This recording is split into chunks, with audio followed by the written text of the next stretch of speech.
Entitlement reaches all walks of life, as you'll find out in this episode of Entitled People. Our first one is from Ramen Noodles 620. This is more of someone being an idiot with a bit of entitlement. Was out walking my dog, and at one point, I saw a dog at the end of the block. Had a long day, so I just wanted to get through the walk, so I crossed the street. Did not deal with the whole leash entanglement situation that can happen sometimes. As I am crossing the street, I look back and notice the dog does not have a leash. Dog is now at the curb, still looking at us. Hear the guy telling his dog to stay. Dog does not stay, and instead is now in the middle of the street. The guy is not really hustling at all to get to his dog that is now in the middle of the street. Guy gets to his dog that is still in the middle of the street, and I say, "You should keep them on a leash." Guy responds with, "It's fine, he's friendly." To which I respond, "That doesn't matter." It looks like they're going back to the other side of the street, so my dog and I move on. Should have known better with this idiot. My dog stops a little ways down, and as we are waiting, I see the dog coming towards us again, with the idiot not too far behind this time. Our dogs do the whole sniffing thing, and thankfully all is good. Guy gets to us and gets a hold of his dog by its collar. I ask him again to leash him, and he gives the same response as last time.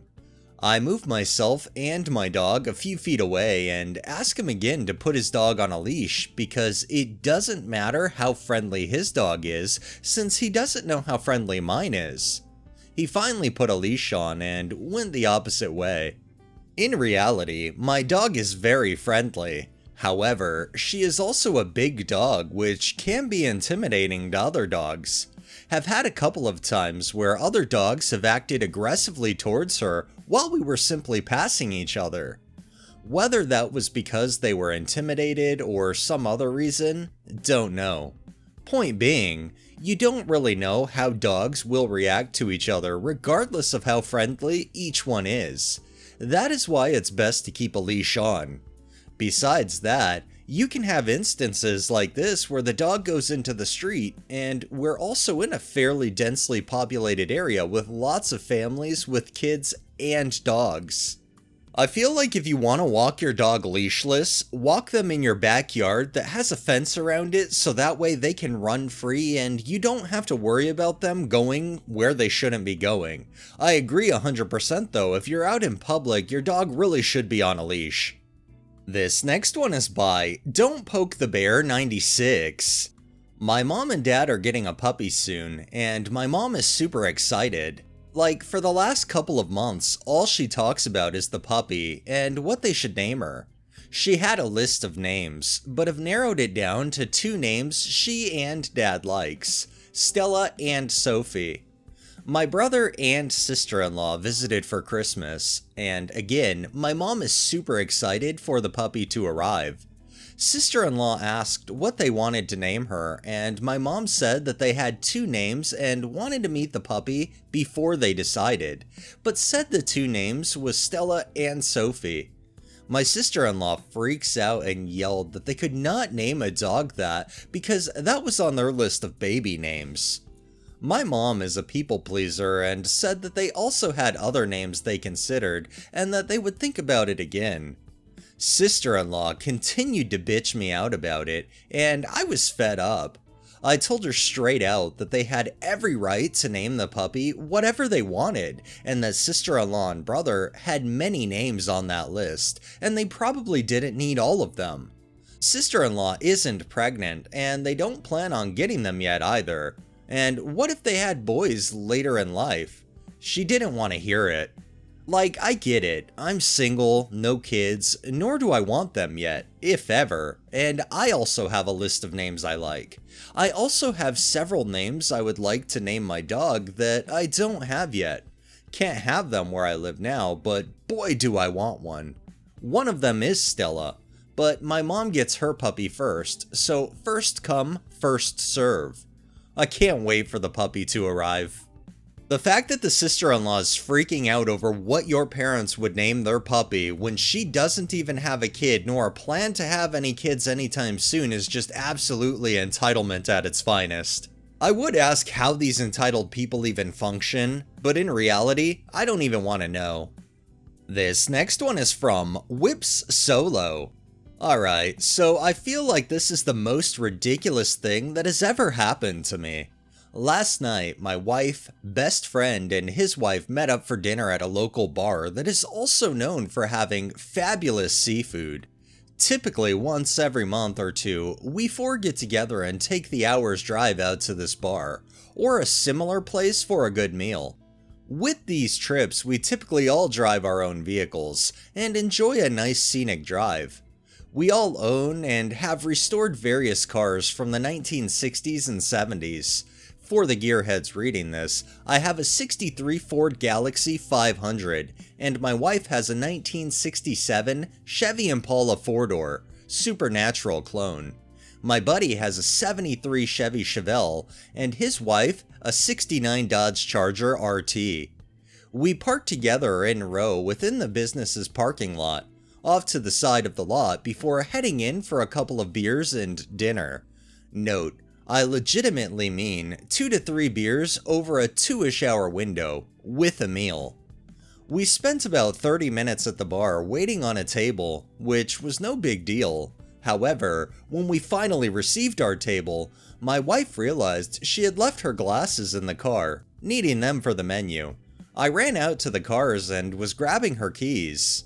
While sitting in the driver's seat of my wife's car digging around for her glasses, I hear a very enthusiastic "Hi!" And I look up and see a young woman in her early 20s with a big smile on her face. Being used to owning the supernatural car, I smiled a bit and said hi back. Immediately, this girl launches into this super cute nerdy rant about how much she loves Supernatural and has never seen one of the cars in person. Quickly texting my wife, "Your car did it again," I started politely chatting with the woman as I popped the hood and let her look it over, letting her know we don't keep a hunting kit in the trunk. The conversation wasn't flirty, the woman was just really enjoying the car. I had explained it was actually my wife's, pointed to mine next to it, etc. The girl asked for a photo of the car, which of course is no problem. It's pretty regular we will see people taking pics with the cars through the windows of the businesses anyway. As I'm taking the photo, I hear a guy yell, "What the fuck?" girl's name, and I see him marching up with his chest puffed out. As I hand the girl's phone back to her, this guy jumps in my face and starts outright screaming at me that is my girl, and who the fuck do you think you are trying to steal her?" The girl tries to explain that it's the supernatural car, but what I've gathered now is her boyfriend cuts her off saying, "Shut up," misogynistic term, "go sit in the effing truck." Not taking too kindly to how he spoke to this nice girl, I finally interjected, and quite loudly if I'm honest, yelling at him and poking him in the chest that girl's name just liked my wife's car and I was showing it to her, and that it's not any of his effing business, that she should leave his loser ass and never look back, how she wasn't property, etc. As I'm telling this kid about himself, he shoved me, staggering, and bounced off the car. As I recollected myself and adjusted my clothing from the shove, you could see the legally carried pistol in my pants. Thankfully, this immediately made the guy turn tail and leave, though his girlfriend did follow. I've been thinking about this all day, and it was the main topic of our meal last night. Ladies, don't accept this from any man. You deserve so much more than to be some small man's property. Ah yes, the hard man who's hard with women but then meets a man who can actually stand their ground and they run off terrified. I guarantee you they would have ran away even if you didn't have the gun, because he knew he would have probably gotten his ass laid the fuck down in that parking lot, and rightfully so. And our final one is by Jeep Hammer. So I'm in my 60s, my grandniece is turning 20, doing ridiculously well in college, and I bought her lunch and a tank of gas at the local sandwich shop and convenience store while she had time passing through between home and college. If she makes the dean's list, I pay 90% or more of her student debt, and give her cash for expenses if she keeps her grades up, stays out of trouble. I'm in a position to do this and have for all the nieces and nephews, grandnieces and nephews. We kept getting the side eye, then outright stares from a 4-person group of middle-aged women a couple tables over. She gave me a hug and a kiss on the cheek, told me she loved me, and went out to fill her tank while I went up to the counter to just wait until she hung up the pump so I could pay. We drove separately, and I wasn't in any particular rush to get anywhere. These women came to the counter and freaked out, calling me everything from a pedophile to a sugar daddy, accusing me of human trafficking, and I made the mistake of engaging long enough to tell them it was my grandniece, so then it turned into incest, pedophile, human trafficker.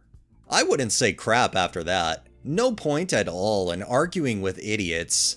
They actually blocked the door so I couldn't leave, and raised such a commotion the convenience store people called the police. But they wouldn't call the police. So when the police got there, they mobbed him. I had to wait until 2 other officers showed up to give my story. Then I called my grandniece and let the officer talk to her. This took about 25 minutes before police showed up, and over 50 minutes for me to be free to leave, but the hysterical women were still blocking the door. The officer finally threatened to put them in handcuffs before they unblocked the door so I could leave. I filled out the complaint, suggested by one of the officers, for unlawful detainment, unlawfully detained. I don't know how this will go, but why not, since they screamed bloody murder, detained me for almost an hour, raised hell in the convenience store for an hour, and did this in a small town I have to live in. Why are people this delusional? Talking and laughing, driving away in their own vehicle, getting a side hug and kiss on the cheek makes me a pedophile or a human trafficker? No matter what police told them, they wouldn't stop. Does this type of person have nothing better to do? I've learned that people like this, man or woman, they feed on drama. They need to create problems for others because for them that's their sick form of entertainment. And if they're not getting drama, either by creating it themselves or being a part of drama that's not even theirs, they slowly shrivel up and waste away. So apparently they keep doing this to prevent that. I don't know. Alright, that's enough entitlement for the day. Well, that wraps up this episode of Entitled People. If you liked the video, please drop a like, share my content on all of your social media, subscribe if you haven't already, and make sure to hit that bell so you're notified every time I upload, and drop a comment down below. It really helps with the algorithm and helps new people find my channel. Thanks for watching, thanks to my patrons, have a great day and stay safe out there.